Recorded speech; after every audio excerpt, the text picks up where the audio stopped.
सीधा आपको लेते चलते हैं चंडीगढ़, जहां हरियाणा के मुख्यमंत्री नायब सिंह सैनी क्या कुछ कह रहे हैं, सुनवाते हैं। भाई, आपके पास अगर कोई सुझाव था, लोकसभा के अंदर रखना चाहिए था, कह देना चाहिए था। सुझाव तो है नहीं है, जवाब भी कोई नहीं है, वॉकआउट कर जाते हैं, भाग जाते हैं। अगर प्रदेश के लोगों की कोई बात रखनी हो, आपके सामने या विधानसभा के अंदर अपने आप वो प्रस्ताव लेकर के आते हैं, अपने आप भाग जाते हैं और उसके बाद फिर लोगों के बीच में जाकर के तरह तरह की अफवाहें फैलाते हैं। अब कांग्रेस और इंडी गठबंधन के लोगों के चेहरे को और उनके चरित्र को प्रदेश के लोग भी, देश के लोग भी समझ रहे हैं। साथियों, आज मैं जो इंडी गठबंधन कांग्रेस के लोगों ने एक झूठ फैलाने की कोशिश की जा रही है, विकसित भारत जी राम जी, इस योजना को लेकर के, क्योंकि बड़ा दुष्प्रचार इसको लेकर के किया जा रहा है। ये योजना मनरेगा, फिर इन्होंने नाम चेंज किया नरेगा। आदरणीय प्रधानमंत्री जी ने अब इसके अंदर बड़ा सुधार किया है। मैं इंडी गठबंधन के लोगों को यह भी कहना चाहूंगा कि आप मनरेगा के बारे में देश के श्रमिकों को बताएं भी हमारे समय में क्या क्या उनको फैसिलिटीज मिलती थी, क्या क्या भ्रष्टाचार होता था, कैसे उन तक पैसा नहीं पहुंचता था। वो बताने का उन्हें भी काम करना चाहिए, नहीं तो हम बता देते हैं अभी क्या उनके समय के अंदर होता था। दुष्प्रचार की इस कड़ी में ताजा उदाहरण देखने को मिलता है। 30 दिसंबर को पंजाब विधानसभा में एक प्रस्ताव पारित किया गया और प्रस्ताव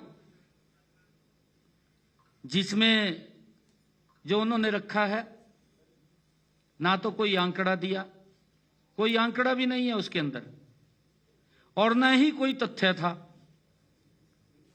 गुमराह करना है और गुमराह करके लोगों के बीच में एक झूठ फैलाना है। मैं आज एक बात कहना चाहूंगा कि ये झूठ अब नहीं चलेगा। लोग समझ चुके हैं इनके झूठ को भी। झूठ लंबे समय तक नहीं चलता। बार बार अगर कोई झूठ लेकर के मैदान में उतरेगा, लोग तो कहेंगे वही तो इसकी बात भी नहीं सुनने। शुद्ध राजनीतिक प्रस्ताव लेकर के आए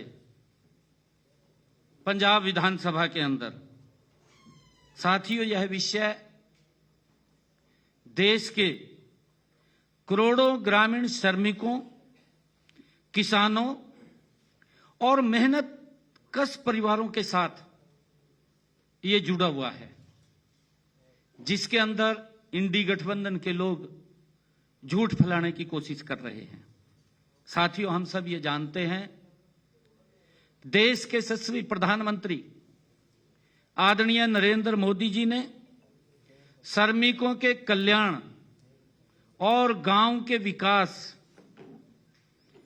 में एक और ऐतिहासिक कदम उठाते हुए विकसित भारत जी राम जी, इस योजना को शुरू किया है। मैंने कहा है कि समय समय पर इसमें बदलाव होते रहे हैं। ये बदलाव ऐसा नहीं है कि ये पहला ही बदलाव है, इन्होंने भी बदलाव किए हैं,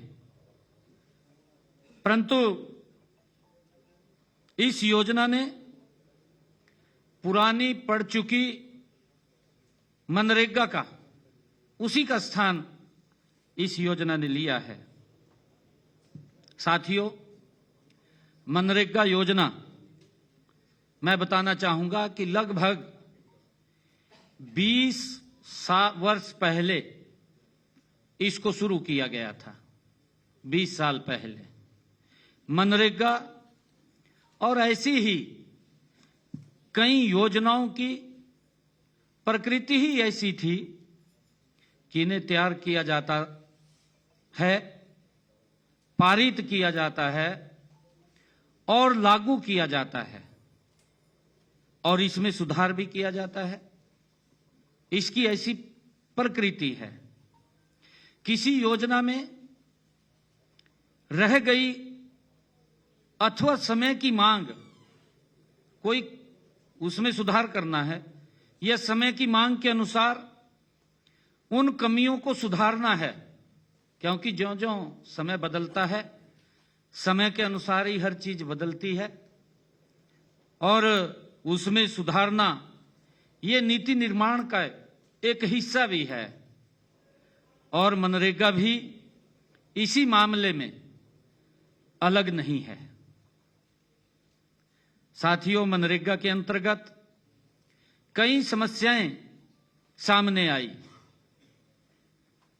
श्रमिकों के बजाय मशीनों का उपयोग करना, आप सब देख रहे हैं कि आपको जानकारी भी है कि एक समय था इन्होंने मनरेगा तो शुरू कर दी, परंतु मनरेगा शुरू करने के बाद इसमें इतना बड़ा एक कमी देखने को मिली कि जो एक्चुअल में श्रमिक था उसको तो काम नहीं मिलता था, मशीन से काम करवा लेते थे, पता नहीं किसके नाम पर देते थे और वो पैसा घूम करके कहीं ना कहीं इनकी जेब में चला जाता था, वो श्रमिक के पास नहीं जाता था। मशीनों से काम करवाना, बजट का अत्यधिक अनुमान, बजट के ऊपर जोर था इनका। पहले से पूर्ण की गई परियोजनाओं को दोबारा करना, भी एक योजना बना दी, काम नहीं मिला, उसी योजना को दोबारा तोड़कर फिर शुरू कर दी। और ऐसी ही कई कमियां देखने को मिली। लेकिन आज सच्चाई यह है कि देश, समाज और ग्रामीण अर्थव्यवस्था पिछले 20 वर्षों में मूल रूप से ये बदल चुके हैं। ग्रामीण जो गरीबी थी वर्ष 2011-12, जहां 25% से अधिक गरीबी थी, वहीं आज यह घट करके लगभग 5% से भी नीचे आ चुकी है। इसका अर्थ यह है कि हमारी सरकार सकारात्मक नीतियों की वजह से देश भर में 20% से अधिक लोग, 20-25% से अधिक लोग गरीबी रेखा से ऊपर उठे हैं, बाहर आए हैं।